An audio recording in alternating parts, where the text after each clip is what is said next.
फरायसा आफादखौ दुसिनो थांनानै दिनै एबसुनि आफादगिरिखौ बायदिसिना सोंखारिनो थांनानै दिनै नोंथांमोना बर' हारिखौनो सोंखारिगासिनो दं, दुसिगासिनो दङ। हेल' लोगोफोर, नोंथांमोनाथ' दासान्दि नुखागासिनो नङाब्ला बर'फोरनि गेजेराव गोबां दावराव दावसि सोमजिगासिनो दं। मानो होनोब्ला बाक्सा जिल्लानि मुसलपुराव थानाय बड'फानि मुसुखाखौ सोरबा सिनाय मोनै दुथांफोरा बुख्लानानै गालांदोंमोन। नाथाय जाय सुबुंफोरा बड'फानि मुसुखाखौ बुख्लालांदोंमोन बे दुथांफोरखौ दासिमबो हमनो मोननाय जाथ'वाखै। जायनि थाखायनो दिनै बर'नि माहारियारि आफाद एबसुआ न्याय मोननांगौनि थाखाय खुद्रि सानायखौ नुनो मोन्दों। लोगोसेनो बर'नि माहारियारि आफाद एबसुनि लोगो आफादगिरि खोरोमदाव औवारिया बे खुद्रि सानायाव बाहागो लानानै मा फोरमायखो नोंथांमोना उननि भिडिअखौ नायलांदो। बावहाय मुसुखा दङ आरो बे मुसुखाखौ थांनाय साननैसो सिगाङाव जाय सुबुंफोरा बेबादि मोखां देखायनानै गालांबाय आरो बेखौ जोङो दिनैहाय मुसलपुराव थानाय जोंनि बाक्सा जिल्ला दुलाराय बर' फरायसा आफादनि बानजायनायाव बे पार्कनि सिङावनो जोङो मोनसे खुद्रि सारनाय हाबाफारि लादों। मानोना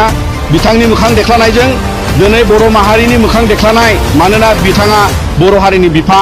आरो दिनैनि दिनाव बिनि थाखायनो जोङो दुखु मोनदों जे जाय बिथाङा मुसुखा महरै रावखौबो सिगिनोबो हाया, रावखौबो दुसिनोबो हाया। खालिबोल' जोङो बर' फिसाफ्रा थांनानै थानानै बिथांनि मान सन्मानखौ लानानै बर' हारिया थांनानै थांनांगौनि थाखाय जिबादि मोनसे बिथांनि फोरोंलांनाय बर' हारिखौ दाफ्रामनो लानाय गेरेमसा बर' माहारि सोरजिनांगौनि थाखाय दुलाराय बर' फरायसा आफादनि आफादगिरि जाबोनानै बिबान लानानै दिनै बर' हारिखौ फोजाखांलांनाय सासे जे बिथाङा बर'नि बिफा। आरो बिनि थाखायनो जोंहा दिनै गोसोआव जोबोरै दुखु मोननाय फैदों जे बेबादि समाजाव सुबुं जोनोम मोननाया जोंनि बर' हारिनि थाखाय जोबोद मुगैथाव। आरो बिनि थाखायनो दुलाराय बर' फरायसा आफादा दिनैनि बे थानसालिनिफ्राय जोङो खावलायगोन जाहाथे उनाव आरो इयुनाव बेबादि बर' माहारिखौ बेबादि मोनसे दुसिनो हानाय गावनि हारिनिनो बिफाखौ लानानै गावनि हारिनि गेजेराव गुबुन गुबुन थासारियाव बबेबा मुंख्लं खाम्फायाव, बबेबा थानसालियाव, बबेबा गोथार जायगाफ्राव माहारियारि बादखौ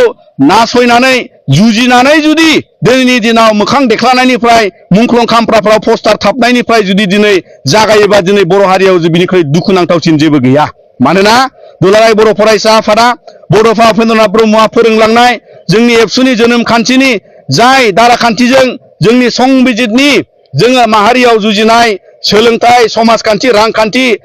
आरो राजखान्थि अधिकारनि थाखाय बाथ्रा बुंलांनांगौ, जुजिलांनांगौ, बे गासिबो थासारिखौ दिनै बड'फानि मोनसे गोहोजों बर' हारिखौ गेरेमसा हारि गायसननायाव दिल्ली दरबाराव बड'फानि मुंख्लं खाम्फा गायसननाय, मुसुखा गायसननाय, लामा गायसननाय, दिनै इन्डियानि हम मिनिस्टारजों लोगोसेयै गासै आसाम नाङै जोङो बड'फानि मुङै फरायसा सान फालियो। आरो बड'फाखौ लानानै दिनै जिबादि मान मर्यादायाव बर' हारिया गनायथि सिनायथि मोनदों आरो बेखौ लानानै दिनै बे मुसलपुरनि गोजोनपुरि पार्कनिफ्राय जों आरोबाव गोसोखांहोनो लुबैदों। आरो जाय मानसिफ्रा सानदों नामा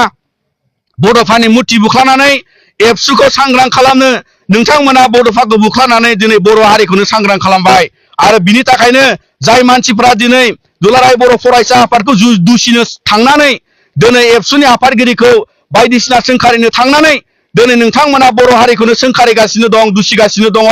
आरो बेबादि माखासे बेआइनि खामानि मावग्रा सुबुंफोरखौ नोंथांमोना थुलुंगा होगासिनो दङ। जायनि थाखाय जोनोम मोनदों दुलाराय बर' फरायसा आफादा बिथांमोन बादि मानसिखौ जुजिलांनो थाखाय, नोंथांमोन बादि गोसो बेंख्रा मानसिफोरखौ जुजिलांनो थाखाय जोनोम मोननाय बे दुलाराय बर' फरायसा आफादा माहारिनि मावनायाव, माहारिनि मोजांनि थाखाय, जोंनि राजखान्थि अधिकारनि जाफुंनांगौनि सार्थआव दिनै जों दुलाराय बर' फरायसा आफादा जेबो कमप्रमाइज खालामनाय नङा। आरो बिनि थाखायनो बे पार्कनिफ्राय फिन जोङो दुलाराय बर' फरायसा आफादा जोंनि समायखिरा माहारियारि बादनि सम आरो खान्थिखौ लानानै जोङो जेखि खामानि मावा मानो बर' हारिया खहा जाथाव जों जेबो खामानि मावनाय नङा। आरो जों मावबोआखैबो, जोंनि जारिमिनावबो गैया। आरो बिनि थाखायनो जाय सुबुंफ्रा गावसोर सानै साथामखौ लानानै बर' हारिनि गेजेराव बायदिसिना रुमाव जिरायनानै राजखान्थि खालामनाय, रुमाव जिरायनानै समाज दानो नागिरनाय, रुमाव जिरायनानै रांखान्थि फेहेरनो नागिरनाय, मिडियायाव फैनानै बायदिसिना दुसिफैनाय, बड'फा हाउसनि हाखौ लानानै दुसिनाय, जोंनि माइबं हाउसखौ लानानै दिनैनि दैदेनगिरिफोरखौ दुसिनाय, बेफोरनिफ्राय गोजानाव थानांगौ। अमर सिंह ब्रह्म नोंथां, दावराव देख्रेब नोंथां, दिनै बड'फानि बे मुर्तिनि खाथिनिफ्राय जोङो दुलाराय बर' फरायसा आफादा नोंथांमोनखौ साबधान खालामो। मानोना नोंथांमोननि बेफोरबायदि बर' हारिनि गेजेराव खैसारियै बाथ्रा बुंनायनि थासारियावनो बड'फानि मुर्ति बुख्लाबनो हानाय मानसिनि जोनोम जादों बर' हारियाव। आरो दिनै बिनि थाखायनो जोंबो नोंथांमोनखौ खावलायगोन, नोंथांमोना दिनै बर' हारियाव मा मोजां मावबोदों बेखौ बुं, मा मोजां मावनांगौ बेखौ बुं। नाथाय दिनै बर' हारिनि जारिमिनाव जालांनाय बर'नि गोरोबथाखौ लानानै गोबां एबसुनि आन्दलनजों एनडिएफबिनि आन्दलन बिएलसिनि आन्दलनाव मुंख्लं जानानै फैनायनि उनाव बिटिआर गोरोबथायाबो मोनसे मान गोनां गोरोबथा जाय संबिधाननि अधिकार फेहेरनांगौनि खोथा दं जाय समाव आलादा रायजो मोनथ'यैखाय बेबादि संबिधाननि अधिकारजों जुजिलांनांगौनि मोनसे थासारि दङ आरो बेखायनो दिनैनि दिनाव बड'फानि बे मुर्तिनि खाथिनिफ्राय जोङो बेखौ फाहामफिननाय लुफ्रामफिननाय बे जायगाखौ रैखाथि होना लाखिनायाव दुलाराय बर' फरायसा आफादा जोङो बिफाव लागोन आरो बर' हारिखौ रैखाथि होलांनायाव दुलाराय बर' फरायसा आफादा बिफाव लागोन आरो बेबादिनो दिनैनि दिनाव बर' हारियाव जुदि बेबादि गेदा गिदि मानसि जोनोम जानो नागिरनायखौबो लानानै दिनै जोङो बिथांमोनखौबो सिदा खालामनायनि थाखाय दुलाराय बर' फरायसा आफादा खामानि मावलांगोन मानोना नोंथांमोननाव जि आखाइ दं जोंनावबो दं नोंथांमोननाव जि खुगा दं जोंनावबो दं नोंथांमोननाव जिबादि आथिं दं जोंनावबो दं आरो बर' हारिनि जारिमिनाव दुलाराय बर' फरायसा आफादा गणतान्त्रिक आन्दलन सिलाइनि आन्दलन आरो गुबुन रोखोमनि आन्दलनखौ बारसिबोनाय बे दिनैनि दुलाराय बर' फरायसा आफादा दा नंखायनो दानि जेट जेनेरेसननि गोदान जेनेरेसननि आथालनि दुलाराय बर' फरायसा आफादनि सायावबो नोंथांमोना दिनै खैसारियाव दुसिनानै बायदिसिना बानसावनानै बर' हारिनि मान सन्मानखौ बड'फानि मुर्ति देख्लानानै मान सन्मान हानि खालामनो नागिरनाय जायफोर मानसिफोर सुबुंफ्रा जोनोम मोनदों बेफोरखौ दिनै दुलाराय बर' फरायसा आफादा फोजोबस्रांलांगोन आरो बर' हारियाव बेबायदि मोनसे मोजां थासारि गायसननायाव जों खामानि मावगोन आरो बिनि थाखायनो नोंथांमोननि दारै जाहाथे दिनैनि बादि आरोबाव बड'फानि मुर्ति बेख्लानाय दुलाराय बर' फरायसा आफादखौ दुसिनाय बेजों लोगोसे